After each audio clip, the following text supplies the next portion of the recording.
Hi folks, HR Funk here with a brand new midweek update, and I'm going to start this midweek update with a scope adjustment tip. Have you ever tried to adjust your point of impact with the adjustment turrets on your scope and accidentally turned the knobs the wrong direction? I have, and a number of years ago I learned a very easy way to remember which direction to turn the adjustment knobs, and it's easy to the point I really don't even think about it anymore. It's just very intuitive to know which direction to go up or down, or which direction to go left or right.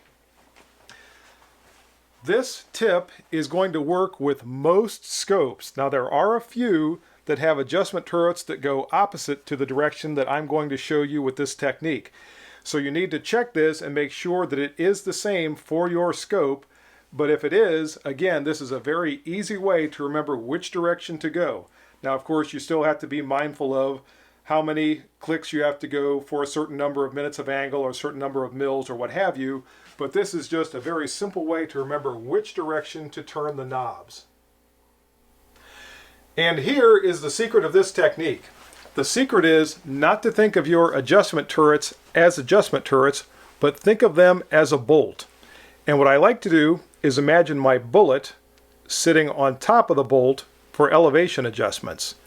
I know that if my bullet is hitting high on the target and I want to move the point of impact down, I turn my bolt in a clockwise direction and that moves the point of impact of my bullet down.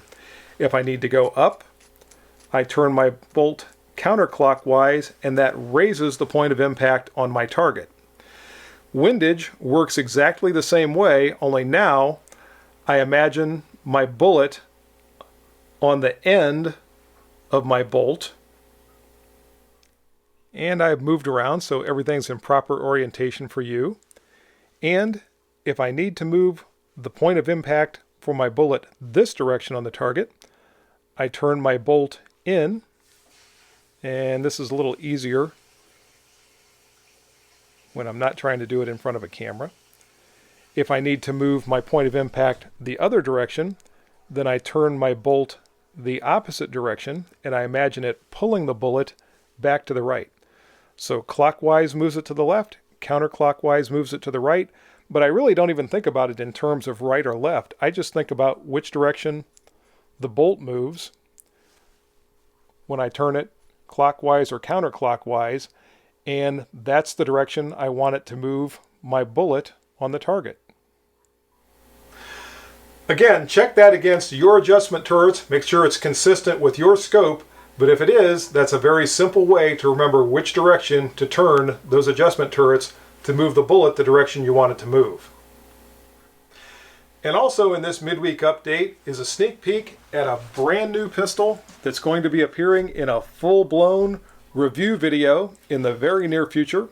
This is my brand new Springfield Armory Hellcat 9mm subcompact pistol.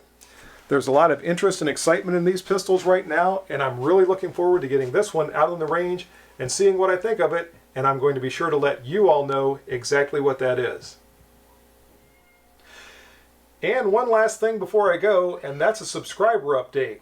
As of today, I am up over 19,200 subscribers, so thanks to all of you who have recently subscribed, and also thanks to you who have been longtime subscribers.